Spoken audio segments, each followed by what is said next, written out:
வணக்கம் நண்பர்களே, நான் தான் உங்கள் குமுதா வந்திருக்கேன். எல்லாரும் எப்படி இருக்கீங்க? உங்கள் குமுதாவை எதிர்பார்த்து காத்திருந்தீங்களா? இன்றைக்கு நாம் ஒரு அருமையான கதையை பார்க்கப் போகிறோம். தயவு செய்து நமது சேனலை மறக்காமல் சப்ஸ்கிரைப் பண்ணிக் கொள்ளுங்கள். ஏனென்றால் அடுத்தடுத்து நிறைய புது புது கதைகள் வரவுள்ளது. இந்த கதையில் எனக்கு தெரிந்த ஒருவர், அவரது மனைவியின் தோழியுடன் நடந்த ஒரு சம்பவத்தைத் தான் உங்களுடன் பகிர்ந்து கொள்ளப் போகிறேன். இது முழுக்க முழுக்க உண்மை சம்பவம்தான். அவர் சொன்னது போலவே நானும் சொல்லப் போகிறேன். இந்த கதை முழுவதும் நீங்கள் கொஞ்சமும் எதிர்பாராத திருப்பங்கள் நிறைந்ததாக இருக்கும். மிகவும் சுவாரஸ்யமாக இருக்கும். முழுமையாக கேட்டுவிட்டு உங்கள் கருத்துக்களை கீழே கமெண்டில் சொல்ல மறக்காதீர்கள். சரி, கதைக்கு போகலாமா? என் பெயர் தேவகிருஷ்ணன். என்னை எல்லோரும் அன்புடன் கிருஷ்ணா என்றுதான் அழைப்பார்கள். எனக்கு இப்போது வயது 31. நான் பார்க்க மிகவும் கட்டுமஸ்தான உடலமைப்பு கொண்டவன். மாநிறம். கல்லூரி காலங்களில் இன்னும் அழகாக இருந்திருக்கிறேன். அதனால்தான் என்றைக்கும் நிறைய பெண்கள் என்னை தேடி வந்திருக்கிறார்கள். நானும் சிலருடன் விளையாடியிருக்கிறேன். அதெல்லாம் ஒரு போர்க்காலம் என்றுதான் சொல்லுவேன். நான் சொந்தமாக ஒரு தொழில் தொடங்கினேன். அந்த இடத்திலும் எனக்கு பல பெண் அறிமுகங்கள் கிடைத்தன. அவர்களுடனும் நான் நேரம் போக்கியிருக்கிறேன். பணத்துக்கு குறைவே இல்லை. பெரிய சொந்த தொழில் இருப்பதால் வாழ்க்கையில் எந்த கஷ்டத்தையும் நான் அனுபவித்ததில்லை. வாழ்க்கையை விதவிதமாகத்தான் அனுபவித்துக் கொண்டிருந்தேன். 2 வருடங்களுக்கு முன்புதான் என் திருமணம் நடந்தது. அதுவும் காதல் திருமணம் அல்ல, என் வீட்டார் பார்த்து வைத்த திருமணம்தான். எனக்கு காதல் திருமணத்தில் அவ்வளவாக ஆர்வமில்லை. என் வீட்டார் காஞ்சிபுரம் அடுத்த ஒரு பகுதியில் பெண் பார்த்து வைத்தார்கள். அவள் ஒரு அரசு கல்லூரியில் ஆசிரியையாக பணிபுரிந்து கொண்டிருந்தாள். அவளது பக்கத்து வீட்டு தோழியும் அதே வேலையைத்தான் செய்து வந்தாள். இருவரும் ஒன்றாக வேலைக்குச் சென்று ஒன்றாகத்தான் திரும்புவார்கள். என் மனைவி பார்க்க மிகவும் அழகு. வட்டமான முகம், மாநிறம், மென்மையான உடல், கொஞ்சம் குள்ளமான உருவம், குடும்பத்துக்கு ஏற்ற மாதிரி அருமையாக இருந்தாள். ஒரு குடும்பப் பெண்ணுக்கு இருக்க வேண்டிய எல்லா அம்சங்களும் அவளிடம் இருந்தன. அதனால்தான் நான் அவளை மணக்க சம்மதித்தேன். திருமணம் முடிந்ததும் என் மாமியார் வீட்டுக்கு அருகிலேயே ஒரு வீட்டை வாங்கிக் கொண்டு வந்துவிட்டேன். இன்னும் என் மனைவியும் அவளது தோழியும் ஒன்றாகத்தான் வேலைக்குச் சென்று வருகிறார்கள். இப்போது இந்த கதைய கதாநாயகி யார் தெரியுமா? என் மனைவியின் தோழிதான். அவளைப் பற்றி இப்போது சொல்கிறேன், கேளுங்கள். இங்கு வரும் தொடர்பகுதியில் என்ன நடக்கும்? உங்கள் குமுதா சொல்வதை கேட்க ஆர்வமாக இருக்கிறதா? கதை இங்கு முடியவில்லை. அடுத்த பகுதியில் நாம் பார்க்கப் போகும் கதையில் சுவாரஸ்யமான திருப்பம் காத்திருக்கிறது. மறக்காமல் அடுத்த பகுதியை காணுங்கள் நண்பர்களே. முந்தைய பகுதியில் என் மனைவியின் தோழியைப் பற்றி பேச ஆரம்பித்திருந்தேன். அந்த பகுதியை இப்போது தொடர்கிறேன். என் மனைவியின் தோழியின் பெயர் ரம்யா. அவளுக்கு வயது 28. என் மனைவிக்கும் அவளுக்கும் சம வயதுதான். ஆனால் ரம்யாவுக்கு என் மனைவிக்கு முன்பாகவே கல்யாணமாகிவிட்டது. அவளுக்கு இப்போது 2 குழந்தைகள். ஒரு மகள் 2ஆம் வகுப்பு படிக்கிறாள். ஒரு மகன் 2 வயது குழந்தை. ரம்யாவின் கணவர் ஊரில் இல்லை. அவர் வெளிநாட்டில் வேலை செய்கிறார். அதனால் அவளுடன் அவளது அம்மா மட்டும்தான் இருக்கிறார். இது எனக்கு மிகவும் வசதியாக போனதுதான் என்று சொல்ல வேண்டும். ரம்யாவை பற்றி சொல்ல வேண்டுமென்றால் நான் மணிக்கணக்கில் சொல்லிக்கொண்டே போகலாம். ரம்யா என் மனைவியை விட மிகவும் அழகானவள். அவளும் அவளது அம்மாவும் ரம்யாவுக்கு இங்கு வேலை கிடைத்ததால் கிராமத்திலிருந்து இங்கு வந்திருந்தார்கள். அவளது மற்ற குடும்பத்தினர் கிராமத்திலேயே இருக்கிறார்கள். ரம்யாவிடம் அந்த கிராமத்து பெண்களுக்கு உரித்தான முக அமைப்பு இருந்தது. நிலா போன்ற வெள்ளை நிறம், நீண்ட முகம், முட்டை போன்ற கண்கள், நீண்ட கரும்பூட்டிய தலைமுடி, அழகான வளைவான உடல், பார்க்க தேவதை மாதிரி இருப்பாள். பார்க்கும் எல்லோருக்கும் ஆசைதான் வரும். அவள் என் வீட்டுக்கு அடிக்கடி வருவாள். என் மனைவியை பார்க்க வருகிறாளோ இல்லையோ, அவள் வரும் நேரங்களில் நான் அவளையே பார்த்து கொண்டிருப்பேன். அவளை பார்த்து நான் ரொம்ப நாளாகவே லுக்கு விட்டு கொண்டிருந்தேன். அது அவளுக்கும் கொஞ்சம் தெரியும். ஆனாலும் அவள் என்னை பார்க்கும்போதெல்லாம் அண்ணா அண்ணா என்றுதான் அழைத்தாள். அவளது தோழியின் கணவர் என்பதால் என்னிடம் மிகவும் மரியாதையாக நடந்து கொண்டாள். ஒரு நாள் மாலை நாங்கள் புதிதாக வந்த வீட்டுக்கு ரம்யா வேலையை விட்டு நேராக வந்திருந்தாள். அந்த ஸ்கூல் யூனிஃபார்மில் அவள் மிகவும் அழகாக இருந்தாள். அந்த பிங்க் கலர் சேலை அவளது நிறத்துக்கு இன்னும் அழகை சேர்த்தது. அப்போது என் மனைவியும் ரம்யாவும் ஜாலியாக உட்கார்ந்து பேசிக் கொண்டிருந்தார்கள். நானும் அவர்களுடன் சகஜமாக பேசிக் கொண்டிருந்தேன். அப்போது என் மனைவி ரம்யாவிடம், டி, நான் புதுசா ஒரு ட்ரெஸ் வாங்கியிருக்கேன், உனக்கும் சேர்த்துதான் வாங்கியிருக்கேன், வா போட்டு பார்க்கலாம் என்று அழைத்துச் சென்றாள். நான் அதை கண்டுகொள்ளாத மாதிரி சமையலறைக்குச் சென்று விட்டேன். ஆனால் உண்மையில் நான் ஜன்னல் ஓரமாக நின்று அவர்கள் செய்வதையெல்லாம் பார்த்து கொண்டிருந்தேன். முதலில் என் மனைவி தனக்கு வாங்கிய புது ட்ரெஸ்ஸை போட்டு பார்த்தாள். பிறகு ரம்யாவுக்கு தைத்த ட்ரெஸ்ஸை எடுத்து போடச் சொன்னாள். அப்போதுதான் நான் ரம்யாவின் அழகை முழுமையாக பார்க்கலாம் என்று ஆவலாக நின்று கொண்டிருந்தேன். அந்த சமயத்தில் என் மனைவிக்கு அவசரமாக ஒரு ஃபோன் கால் வந்தது. அவள் மொட்டை மாடிக்கு போனபோது அறையின் கதவை திறந்துவிட்டுத்தான் சென்றாள். அந்த வாய்ப்பை நான் பயன்படுத்திக் கொள்ள வேண்டும் என்று நினைத்தேன். இந்த சந்தர்ப்பத்தை கிருஷ்ணா எப்படி பயன்படுத்தினான்? ரம்யாவின் மனதில் என்ன ஓடியது? அடுத்த பகுதியில் மிக முக்கியமான திருப்பம் வருகிறது. கதையை தொடர்ந்து கேட்க தயாரா நண்பர்களே?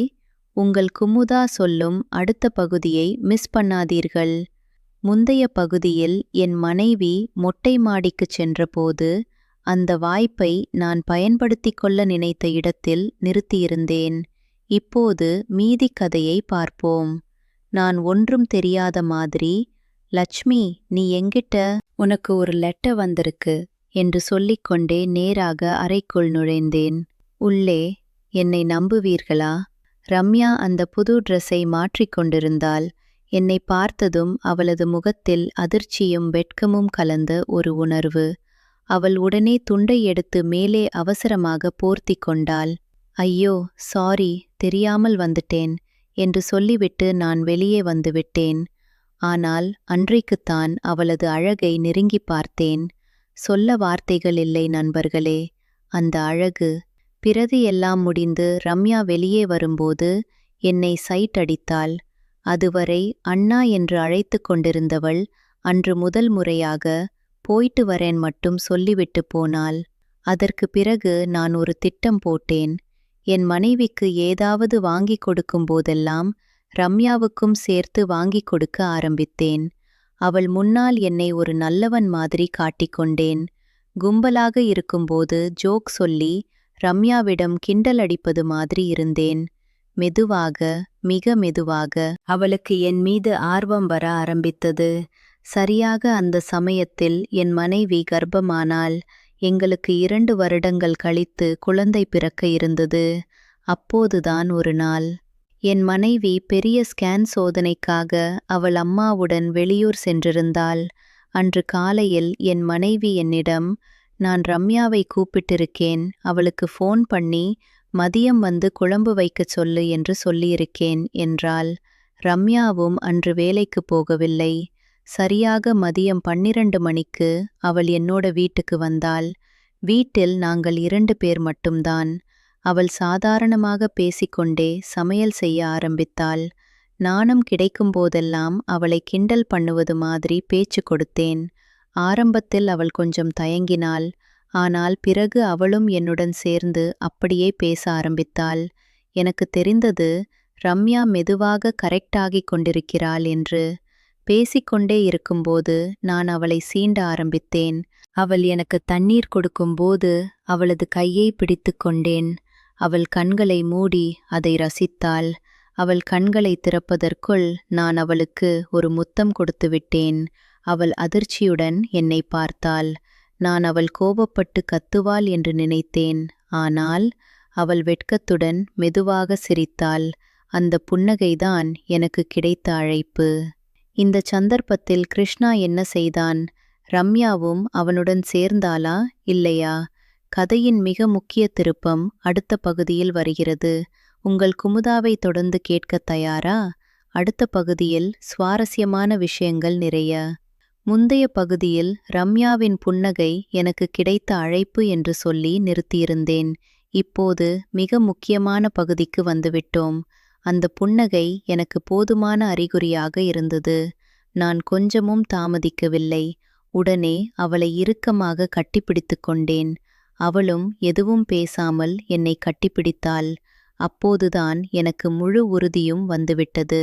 நான் அவளை மெதுவாக உள்ளே அழைத்துச் சென்றேன். உள்ளே சென்றதும் நாங்கள் எங்கள் இருவரின் விளையாட்டையும் ஆரம்பித்தோம்.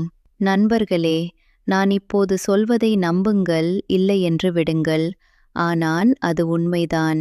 நாங்கள் அன்று ஏறக்குறைய 3 மணி நேரம் நிறைய விதவிதமான விளையாட்டுகளை விளையாடினோம். ரம்யாவின் கணவர் வெளிநாட்டில் இருப்பதால் அவளுக்கு இதுபோன்ற வாய்ப்புகள் கிடைப்பது அரிது. அவள் ஒரு வழக்கமான, அடக்கமான கிராமத்துப் பெண். ஆனால் அன்று அவள் முற்றிலும் மாறிப்போனாள். அவளுக்குள் இருந்த ஒரு வேறு பெண்ணை நான் அன்று பார்த்தேன். சரியாக 3 மணி நேரம் கழித்து என் மனைவி வீட்டுக்கு வந்துவிட்டாள். நாங்கள் இருவரும் அவசரமாக எழுந்து எதுவும் நடக்காத மாதிரி சமாளித்தோம். என் மனைவி வந்ததும் நான் வெளியே வந்துவிட்டேன். ரம்யா சமையலை முடித்து கொண்டிருந்தாள். பிறகு எல்லோரும் ஒன்றாக உட்கார்ந்து சாப்பிட்டோம். நான் சாப்பிடும்போதும் அவளையே பார்த்து கொண்டிருந்தேன். அவளும் என்னை ஓரக்கண்ணால் பார்ப்பாள். என் மனைவிக்கு நாங்கள் இருவரும் சாதாரணமாகத்தான் இருக்கிறோம் என்று தோன்றியது. ஆனால் அதற்கு பிறகு என் மனைவி வீட்டிலில்லாத நேரங்களில் எங்கள் இருவரின் விளையாட்டு தொடர்ந்து கொண்டேதான் இருந்தது. ரம்யா என்னிடம் மிகவும் இறுக்கமாக பற்றி கொண்டாள். அவள் எப்போதெல்லாம் என்னை பார்க்க முடியுமோ அப்போதெல்லாம் அவள் வருவாள். நானும் அவளை கிடைக்கும் ஒவ்வொரு சந்தர்ப்பத்திலும் சந்தித்துக் கொள்வேன். இது என்ன, காதலா, இல்லை வெறும் உடல் உறவா? எனக்கே புரியவில்லை. ஆனால் ஒன்று மட்டும் உறுதி, நாங்கள் இருவரும் மிகவும் மகிழ்ச்சியாக இருந்தோம். ரம்யாவின் பேச்சிலும் செயலிலும் மாற்றத்தை நான் கவனித்தேன். அவள் என்னிடம் முன்பை விட அதிகமாக ஒட்டிக்கொள்ள ஆரம்பித்தாள். சில சமயங்களில் என் மனைவி முன்னாலேயே அவள் என்னை பார்த்து புன்னகைப்பாள். நான் அவளை சைகையில் எச்சரிக்க வேண்டியிருந்தது. இது எங்கள் இருவருக்கும் ஒரு ரகசியம். என் மனைவிக்கோ அல்லது ரம்யாவின் குடும்பத்தினருக்கோ தெரியக்கூடாது. அதற்காக நாங்கள் மிகவும் எச்சரிக்கையாக இருந்தோம். ஆனால் ஒரு நாள், அடுத்து என்ன நடந்தது தெரியுமா? இந்த ரகசிய உறவு எப்படி முடியும்? கதையில் இன்னும் பல திருப்பங்கள் வருகின்றன. உங்கள் குமுதா சொல்லும் அடுத்த பகுதியை கேட்காமல் போகாதீர்கள். பதற்றமான தருணங்கள் உங்களுக்காக காத்திருக்கின்றன. முந்தைய பகுதியில் ரம்யாவும் நானும் எச்சரிக்கையாக இருந்தோம். ஆனால் ஒரு நாள் என்று சொல்லி நிறுத்தியிருந்தேன்.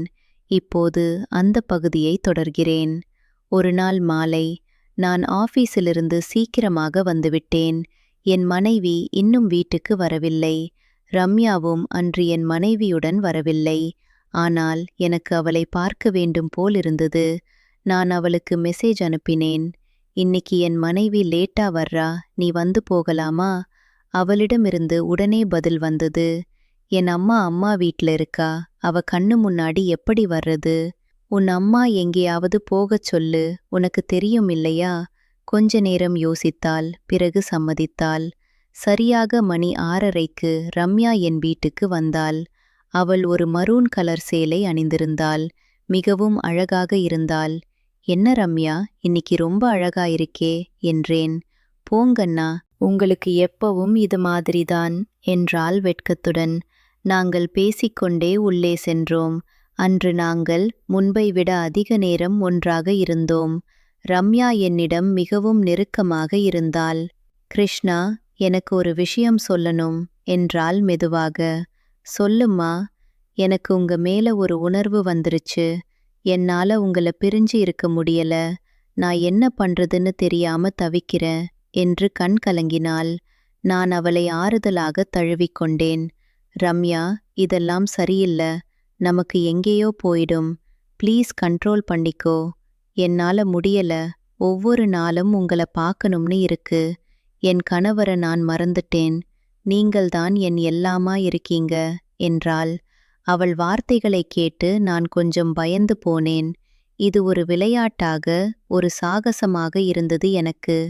ஆனால் அவள் அதை உண்மையான காதலாக எடுத்துக்கொண்டிருந்தாள். ரம்யா, உனக்கு புரியல. நான் உன்னை ஏமாத்த விரும்பல. ஆனால் இதுக்கு மேல போக முடியாது. உனக்கு ஒரு குடும்பம் இருக்கு, எனக்கு ஒரு குடும்பம் இருக்கு. நம்மளால இப்படியே போக முடியாது என்றேன் நான். அவள் அழ ஆரம்பித்து விட்டாள். உங்களுக்கு என் மேல காதல் இல்லையா? நீங்க இதையெல்லாம் ஒரு விளையாட்டாகத்தான் பார்த்தீங்களா? அந்த கேள்வி என்னை திணறடித்து விட்டது. நான் பதில் சொல்லும் முன் ரம்யாவின் கேள்விக்கு கிருஷ்ணா என்ன பதில் சொன்னான்? அவளது கணவருக்கு இது தெரியுமா? கதையில் இன்னும் பெரிய திருப்பம் இருக்கிறது. அடுத்த பகுதியில் உங்கள் மனதை உலுக்கும் சம்பவங்கள் நடக்கும். மிஸ் பண்ணாமல் கேளுங்கள் நண்பர்களே. முந்தைய பகுதியில் ரம்யா என்னிடம் உங்களுக்கு என்மேல் காதல் இல்லையா என்று கேட்ட இடத்தில் நிறுத்தியிருந்தேன். நான் அவளுக்கு பதில் சொல்லும் முன்பே வெளியே கார் நிற்கும் சத்தம் கேட்டது. என் மனைவி வந்துவிட்டாள். ரம்யாவும் நானும் திடுக்கிட்டு போனோம். அவள் அவசரமாக துணிகளை சரி செய்து கொண்டாள். நான் வெளியே வந்து என் மனைவியை வழிமாற்ற முயன்றேன். இன்னைக்கு லேட்டா என்றேன். சற்று வழியில ஒரு வேலை இருந்தது. ரம்யா இங்க வந்திருக்கானா என்று என் மனைவி கேட்டாள். ஆமாம், உனக்காக காத்துக்கிட்டிருக்கா என்றேன் நான். ரம்யா வெளியே வந்தாள். அவள் முகத்தில் அழுகையின் தடயங்கள் இருந்தன. ஆனால் என் மனைவி அதை கவனிக்கவில்லை. ஏண்டி ரம்யா, உன் முகம் சிவந்திருக்கு, உடம்பு சரியில்லையா என்று என் மனைவி அக்கறையுடன் கேட்டாள். ஆமாம், கொஞ்சம் தலைவலி, நான் போயிட்டு வர்றேன் என்று ரம்யா கிளம்பினாள். அன்று இரவு முழுவதும் நான் ரம்யாவை பற்றி யோசித்துக் கொண்டிருந்தேன். அவள் சொன்னது உண்மைதானா? அவள் உண்மையிலேயே என்னை காதலித்தாளா? அல்லது அவளது தனிமைதான் அவளை இப்படி சிந்திக்க வைத்ததா? எனக்கு பதில் தெரியவில்லை. அடுத்த சில நாட்கள் ரம்யா என்னை தவிர்த்து விட்டாள். என் வீட்டுக்கு வருவதை குறைத்து கொண்டாள். என் மனைவி அதை கவனித்தாள். ரம்யா என்னை தவிர்க்கிறாளே, என்ன விஷயம் என்று ஒரு நாள் என் மனைவி கேட்டாள். எனக்கென்ன தெரியும், நீங்க தான் ஒன்னாக வேலைக்கு போறீங்க என்று சாதாரணமாகச் சொன்னேன். ஆனால் உள்ளுக்குள் நான் கலங்கினேன். ஏனென்றால் ஒரு விஷயத்தை நான் கவனித்திருந்தேன். ரம்யா மட்டும் என்னை தவிர்க்கவில்லை. அவள் என்னை பார்த்த ஒவ்வொரு முறையும் அவள் கண்களில் ஒரு குற்ற உணர்வு இருந்தது. அதோடு ஒரு எச்சரிக்கையும். பிறகு ஒரு நாள் என் மனைவி வேலைக்கு போனதும் நான் ரம்யாவுக்கு மெசேஜ் போட்டேன். ப்ளீஸ், ஒரு முறை பார்க்கணும், முக்கியமான விஷயம் பேசணும். அவள் பதில் சொல்லவில்லை. நான் பலமுறை முயற்சித்தேன். இறுதியில் அவள் சொன்னாள், இதுக்கு மேல நாம பேசுறது நல்லதில்ல, நம்ம வாழ்க்கைய நாம கெடுத்துக்காதீங்க. அவள் பதில் என்னை அதிர்ச்சிக்குள்ளாக்கியது. அவள் ஏன் இப்படி மாறினாள்? யாராவது அவளுக்கு எச்சரிக்கை செய்தார்களா? அல்லது அவளது மனசாட்சிதான் அவளை வாட்டுகிறதா? நான் ஒரு முடிவு எடுத்தேன், நேரில் போய் பேசிவிட வேண்டும் என்று. ஒரு நாள் மாலை என் மனைவி இல்லாத நேரம் பார்த்து நான் ரம்யாவின் வீட்டுக்கு போனேன். அவள் வீட்டுக் கதவு திறந்திருந்தது. உள்ளே போனேன். ரம்யா அம்மாவுடன் உட்கார்ந்து பேசிக் கொண்டிருந்தாள். என்னை பார்த்ததும் அவள் முகம் வெளிறிப் போனது. கிருஷ்ணா, நீங்களா? என்ன விஷயம் என்று அவள் அம்மா கேட்டார். ஒரு வேலை இருந்தது, ரம்யாவிடம் கொஞ்சம் பேசணும் என்றேன். அப்போதுதான் ரம்யாவின் அம்மா, இங்க பாருங்க, எனக்கு எல்லாம் தெரியும். ரம்யா என்னிடம் எல்லாம் சொல்லிட்டா. நீங்க இங்க வரத நிறுத்திக்குங்க, இல்லேனா நான் உங்க மனைவி கிட்ட எல்லாத்தையும் சொல்லிடுவேன் என்று சொல்ல, அடடே, ரம்யாவின் அம்மாவுக்கு எல்லாம் தெரியுமா? அவர் என்ன செய்வார்? கிருஷ்ணாவின் வாழ்க்கையில் என்ன நடக்கும்? இதோ இங்குதான் கதையின் உச்சக்கட்டம் வருகிறது. அடுத்த பகுதியில் மிக முக்கியமான திருப்பம் உங்களுக்காக காத்திருக்கிறது. உங்கள் குமுதாவுடன் இருங்கள். முந்தைய பகுதியில் ரம்யாவின் அம்மா என்னை எச்சரித்த இடத்தில் நிறுத்தியிருந்தேன். இப்போது கதையின் இறுதிப் பகுதியை பார்ப்போம். ரம்யாவின் அம்மா சொன்ன வார்த்தைகள் என்னை அதிர்ச்சிக்குள்ளாக்கின. இல்லை, நீங்க தப்பா நினைச்சுக்காதீங்க, நான் பெரிய விஷயமா ஒன்னும் பேச வரல என்று சமாளித்தேன். எனக்கு எல்லாம் தெரியும் கிருஷ்ணா. ரம்யா ஒரு நாள் அழுது கொண்டு வந்தா. எல்லாத்தையும் சொல்லிட்டா. நீங்க ஒரு தகப்பன் மாதிரி ஆளு. உங்களுக்கு வெட்கமில்லையா? என் பொண்ணோட கணவன் வெளிநாட்டில இருக்கார். இந்த வாய்ப்பை தான் நீங்க பயன்படுத்திக்கிட்டீங்களா? என்று கோபமாக கேட்டார். நான் அங்கிருந்து வெளியேறினேன். மனம் மிகவும் குழம்பியது.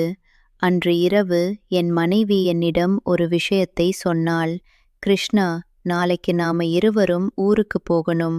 அம்மா ஃபோன் பண்ணி முக்கியமான வேலை இருக்குன்னு சொன்னாங்க. சரி என்றேன் நான். ஆனால் அந்த இரவு நான் உறங்கவில்லை. பல விஷயங்களை யோசித்தேன். நான் செய்தது தப்புத்தான். ரம்யாவை விளையாட்டாக நினைத்தது எவ்வளவு பெரிய தவறு. அவள் ஒரு நல்ல பெண்.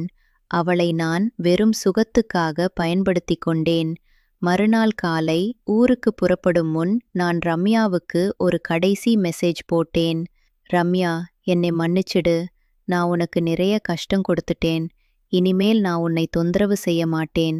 உன் வாழ்க்கையை நல்லபடியாக நடத்து. உன் கணவருடன் சந்தோஷமாக இரு. அவளிடமிருந்து ஒரு சின்ன மெசேஜ் வந்தது. தேங்க்ஸ் கிருஷ்ணா. நீங்களும் உங்க குடும்பத்தோட சந்தோஷமா இருங்க. நாங்கள் ஊருக்கு புறப்பட்டோம். ஊரில் வீட்டில் ஒரு வாரம் இருந்தோம். அந்த ஒரு வாரம் நான் நிறைய யோசித்தேன்.